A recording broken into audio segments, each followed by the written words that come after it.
ಪರಿಷತ್ ಚುನಾವಣೆಗೂ JDS BJP ಹೊಂದಾಣಿಕೆ plan ನಡೆಯಬಹುದು. 4 ಕ್ಷೇತ್ರಗಳಿಗೆ ಡಿಮ್ಯಾಂಡ್ ಮಾಡಲು ದಳಪತಿಗಳು ಚಿಂತನೆ ನಡೆಸ್ತಾ ಇದ್ದಾರೆ. ನೋಡಿ ಯಾವ ರೀತಿಯಾಗಿದೆ ಪ್ಲಾನ್ ಅಂತ ಹೇಳಿದ್ರೆ, ಈ ಪರಿಷತ್ ಚುನಾವಣೆ ಬರ್ತಾ ಇದೆ ನೆಕ್ಸ್ಟ್, ಅಂದರೆ ಶಿಕ್ಷಕರ ಕ್ಷೇತ್ರದಿಂದ ನಡೆಯುವಂತಹ ಚುನಾವಣೆಗಳಿರ್ತವೆ. ಹಾಗಾಗಿ ಅಲ್ಲೂ ಕೂಡ ಮೈತ್ರಿಯನ್ನು ಮಾಡಿಕೊಳ್ಬೇಕು ಅನ್ನೋದು. ಲೋಕಸಭೆ ಬಳಿಕ ಪರಿಷತ್ ಸೀಟು ಹಂಚಿಕೆ ಬಗ್ಗೆ ಚರ್ಚೆ ಆಗುತ್ತೆ. 7 ಕ್ಷೇತ್ರದಲ್ಲಿ ಯಾರಿಗೆ ಎಷ್ಟು ಎಂಬ ಲೆಕ್ಕಾಚಾರದಲ್ಲಿ ನಾಯಕರಿದ್ದಾರೆ. ಒಟ್ಟು 7 ಕ್ಷೇತ್ರಕ್ಕೆ ಪರಿಷತ್ ಚುನಾವಣೆ ನಡೆಯುತ್ತೆ. 2 ಅಥವಾ 3 ಕ್ಷೇತ್ರ ಬಿಟ್ಕೊಡೋಕೆ ಬಿಜೆಪಿ ಹೈಕಮಾಂಡ್ ಚಿಂತನೆ ನಡೆಸ್ತಾ ಇದೆ. ಅಂದರೆ 7ರಲ್ಲಿ 2 ಅಥವಾ 3 ಬಿಟ್ಕೊಡ್ಬೇಕು ಅನ್ನುವಂಥ ಒಂದು ಪ್ಲಾನಲ್ಲಿ ಬಿಜೆಪಿ ನಾಯಕರು ಇದ್ದಾರೆ, ಅಂದರೆ ಹೈಕಮಾಂಡ್ ಇದೆ. ಇವರು ಡಿಮ್ಯಾಂಡ್ ಮಾಡಿದ್ದು ಕೂಡ ಅಷ್ಟೇ, 50-50 ಅನ್ನುವಂಥ ಲೆಕ್ಕಾಚಾರ ಇದು. ಹೈಕಮಾಂಡ್ ನಾಯಕರ ಜೊತೆ ಮುಂದಿನ ವಾರ HDK ಚರ್ಚೆ ನಡೆಸುವಂತಹ ಸಾಧ್ಯತೆಗಳಿದ್ದಾವೆ. ಜೂನ್ನಲ್ಲಿ ಪರಿಷತ್ನ ಚುನಾವಣೆ ನಡೆಯುತ್ತೆ. ನೋಡಿ, ಕೇವಲ ಲೋಕಸಭೆ ಚುನಾವಣೆ ಅಷ್ಟೇ ಅಲ್ಲ, ಪರಿಷತ್ನ ಚುನಾವಣೆಯಲ್ಲೂ ಕೂಡ ಬಿಜೆಪಿ ಮತ್ತು JDS ಮೈತ್ರಿ ಆಗೋದು ಕೂಡ ಕನ್ಫರ್ಮ್ ಆಗ್ತಾ ಇದೆ. ಕೇವಲ ಇಷ್ಟೇ ಅಲ್ಲ, ಮುಂದಿನ ದಿನಗಳಲ್ಲಿ ಸ್ಥಳೀಯವಾಗಲೂ ಕೂಡ ಮೈತ್ರಿಯಿಂದನೇ ಚುನಾವಣೆಯನ್ನು ಬಿಜೆಪಿ JDSನವರು ಎದುರಿಸಬಹುದು. ಆ ಸಾಧ್ಯತೆಗಳು ಕೂಡ ಈಗ ಕಂಡು ಬರ್ತಾ ಇದೆ. ಯಾಕಂತ ಹೇಳಿದ್ರೆ ನೋಡಿ, ಹಳೆ ಮೈಸೂರು ಭಾಗದಲ್ಲಿ JDSನ ಪ್ರಾಬಲ್ಯ ಇದೆ. ಹಾಗಾಗಿ ಅವರು ಸಹಜವಾಗಿ ಆ ಭಾಗಕ್ಕೆ ನಮ್ಮ ಅಭ್ಯರ್ಥಿಗಳಿಗೆ ಆಯ್ಕೆ ಮಾಡಬೇಕು ಅನ್ನುವಂಥ ನಿಟ್ಟಿನಲ್ಲಿ ಅವರು ಡಿಮ್ಯಾಂಡ್ ಇಟ್ಟೇ ಇಡ್ತಾರೆ. ಮತ್ತಷ್ಟು ಮಾಹಿತಿ LN ಸ್ವಾಮಿ ನೀಡ್ತಾರೆ. LN ಸ್ವಾಮಿ, ಈಗ ಕೇವಲ ಲೋಕಸಭೆ ಚುನಾವಣೆ ಅಷ್ಟೇ ಅಲ್ಲ, ಪರಿಷತ್ ಚುನಾವಣೆಗೂ ಕೂಡ ಮೈತ್ರಿ ಕನ್ಫರ್ಮ್ ಅನ್ನೋ ಒಂದು ಲೆಕ್ಕಾಚಾರ ಗೊತ್ತಾಗ್ತಾ ಇದೆ. ಅಂದರೆ ಈಗ ಇಲ್ಲಿ ಯಾವ ಸೂತ್ರದ ಆಧಾರದ ಮೇಲೆ, ಅಂದರೆ ಪಕ್ಷದ ಬಲಾಬಲದ ಆಧಾರದ ಮೇಲೆ ಫೈನಲ್ ಆಗ್ಬೋದಾ ಇದು ಅಂತ? ಖಂಡಿತ ಪ್ರಭು, ಈಗಾಗಲೇ ಬಿಜೆಪಿ JDS ಮೈತ್ರಿ ಲೋಕಸಭೆ ಚುನಾವಣೆಗೆ ಸಾಕಷ್ಟು ಸಿದ್ಧತೆಗಳಾಗ್ತಾ ಇದೆ ಮೈತ್ರಿಯಿಂದ. ಆ ನಂತರ ಪದವೀಧರ ಕ್ಷೇತ್ರಗಳಿಗೂ ಕೂಡ ಪರಿಷತ್ ಚುನಾವಣೆಯಲ್ಲೂ ಕೂಡ ಇದು ಮುಂದುವರಿಯುವ ಸಾಧ್ಯತೆಗಳು ಹೆಚ್ಚಾಗಿದೆ.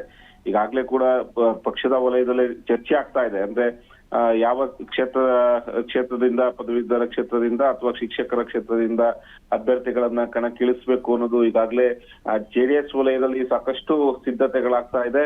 ಹಾಗಾಗಿ ಲೋಕಸಭೆ ಚುನಾವಣೆ ಬಳಿಕ ಮತ್ತೊಂದು ಪರಿಷತ್ ಚುನಾವಣೆಯಲ್ಲೂ ಕೂಡ ಪರಿಷತ್ ಚುನಾವಣೆಯಲ್ಲೂ ಮೈತ್ರಿ ಹೊಂದಾಣಿಕೆ ಸಾಧ್ಯತೆಗಳು ದಟ್ಟವಾಗ್ತಾ ಇದೆ ಅನ್ನೋದು ಕೂಡ ಮಾಹಿತಿ ಲಭ್ಯ ಆಗ್ತಾ ಇರುವಂತದ್ದು.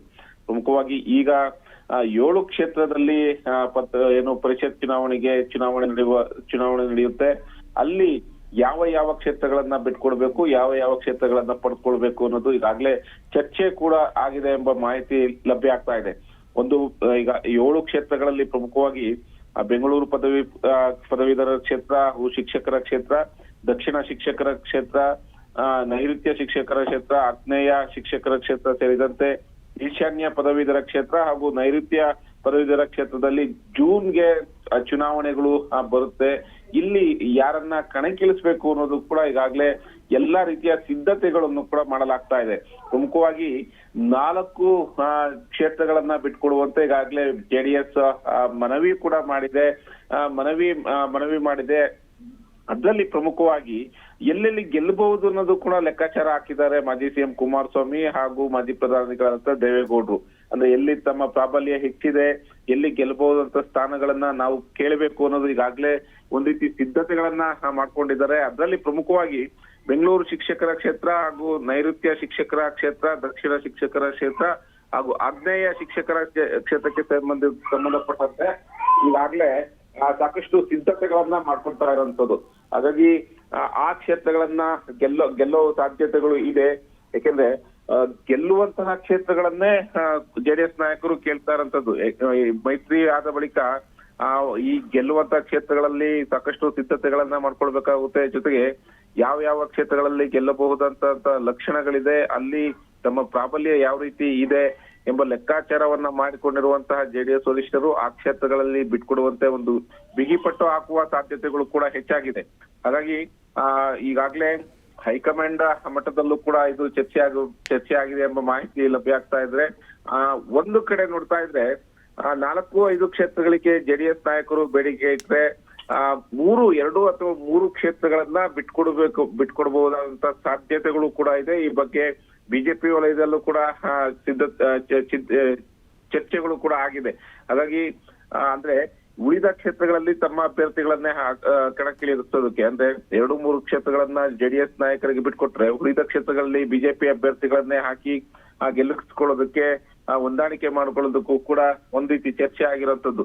ಒಟ್ಟಾರೆಯಾಗಿ ಲೋಕಸಭಾ ಚುನಾವಣೆ ಬಳಿಕ ಬರುವಂತಹ ಒಂದು ಈ ಪದವೀಧರ ಕ್ಷೇತ್ರ ಚುನಾವಣೆಯಲ್ಲಿ ಮತ್ತೆ ಪ್ರಾಬಲ್ಯ ಮೈತ್ರಿಯ ಒಂದು ಶಕ್ತಿ ಪ್ರಾಬಲ್ಯವನ್ನು ತೋರಿಸೋದಕ್ಕೆ ಬಿಜೆಪಿ ಹಾಗೂ ಜೆಡಿಎಸ್ ನಾಯಕರು ಮುಂದಾಗಿರುವಂತದ್ದು. ಈ ಬಗ್ಗೆ ಅಂದ್ರೆ ಪರಿಷತ್ ಚುನಾವಣೆ ಸೀಟ್ ಬಗ್ಗೆ ಫೈನಲ್ ಮಾಡೋದಕ್ಕೆ ಕುಮಾರಸ್ವಾಮಿ ಅವರು ಮತ್ತೆ ಹೈಕಮಾಂಡ್ ನಾಯಕರ ಜೊತೆ ಕೂಡ ಚರ್ಚೆ ಮಾಡುವ ಸಾಧ್ಯತೆಗಳು ಹೆಚ್ಚಾಗಿದೆ ಪ್ರಭು. ಥ್ಯಾಂಕ್ ಯು ಎಲ್ ಎನ್ ಸ್ವಾಮಿ ಮಾಹಿತಿಗಾಗಿ.